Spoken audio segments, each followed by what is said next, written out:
gimoro ni tuko kadi ni ng'ato bitimore nade ok bibedi. Yes. Gen Zs iyudo ka sani ji mang'eny odhi skul. Ji mang'eny kabisa. Yes. To onge ang'owa, onge tich. Koro nyaka wamany kaka wanya yudo ne jowa gi tich mondo timrok nade oti gima nyalo keep gi busy. Yes. Ok ni siasa to pogore.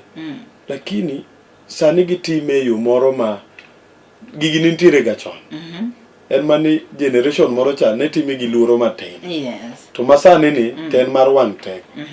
Nikech elil bende okwamo kacha. Elil bende okwamo kacha. Winjo? Yes. Koro sirikal to temo mondo ochung' kembe gi malo. To pod okoromo. Onego gikel kembe mang'eny. Mondo wabed agang'owa, wabed ni ji nyalo ndiko ang'owa, inyalo ndik vijende tich mang'eny. Okay. Issue mar unemployment, I've seen you talk a lot about this issue of unemployment as one of the challenges that our youths are facing, which is very, very, very true.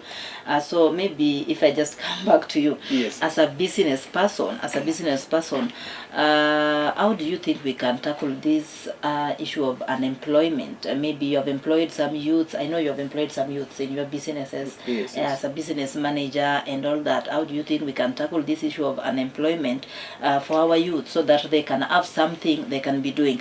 I can remember the government saying that the issue of the affordable housing project and all that, but this cannot solve some of our issues because maybe I'm a lawyer, I'm a journalist, and then you are telling me there is this affordable housing. How am I supposed to go and work in a construction? So how can we solve this? Okay, maybe if you put money in the wrong place, then there will be no returns.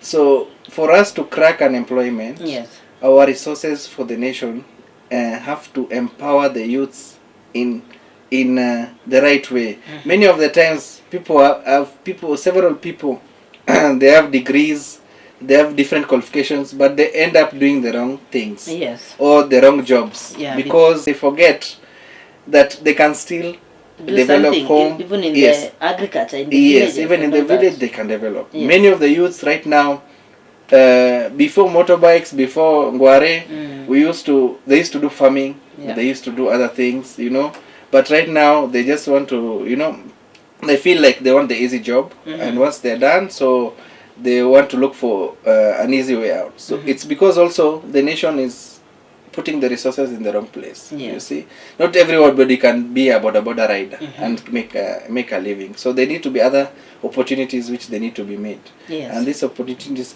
can only come if the resources are put in. Lakini nitie jomotimore nade? Joma noyude. Joma noyude. Joma noyude gi aparo ni the third phase. Joma noyude gi aparo ni the third phase. Nyocho yuto last month.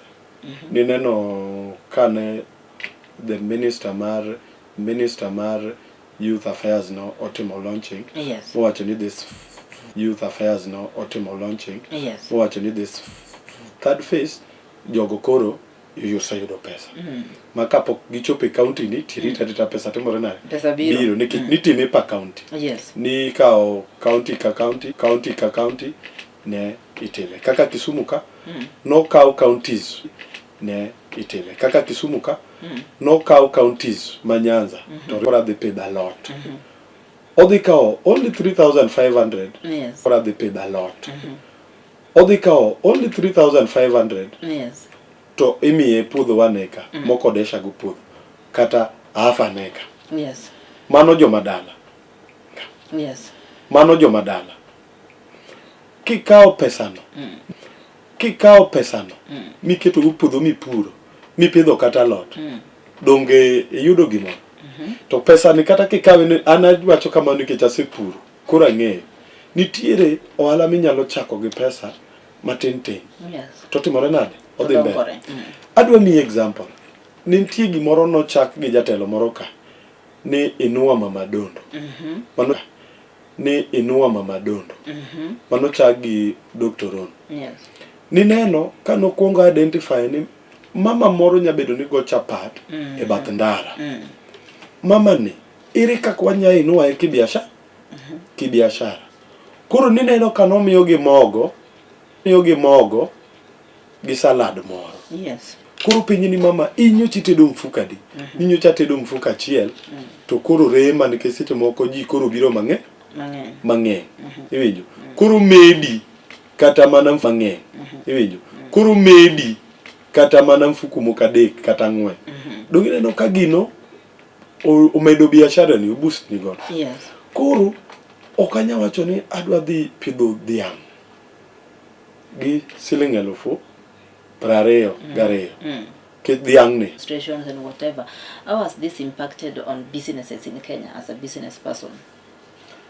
Okay, as a business person, because of the uncertainty and the instability of the hike,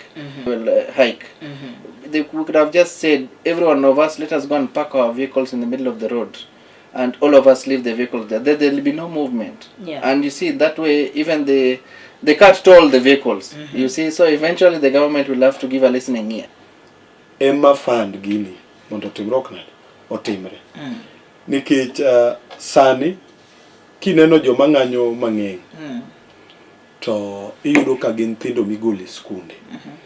Iyudo ni gin kata nyithindo moko mogol e college moro. Yes. To dhi mano nwayudo ka en gima nigi impact. Yes. Nikech dhigo koke street ok dhi change gimoro amora. Nikech ing'e ni sirikal to en ng'ama koamua ni dhi timo gimoro to dhi timore nade, odhi timo. Lakini Yes. mamano en chik, mano gima chik wacho. Yes. Mamano en chik, mano gima chik wacho. To jatelo moro nikech osewacho nikech wapogore kodi e paro. Yes. To mafuta bo medore. Nyaka many kama timore nade, kama digo. Kama dwa digo the youths through digital platform. Yes. Matiende ni kata anya kao smartphone nene to anyalo timo online jobs. To onge kaka youth ni dhi timo gini koonge gi data. Koonge gi wifi. Iwinjo? Yes. Koro nigi kelo gimoro ni mondo every town bedo gi free wifi. Mano temo timo launching matin. Then emo chako loso some businesses hub and ICT hub moko. Yes. Mano dhi los SEM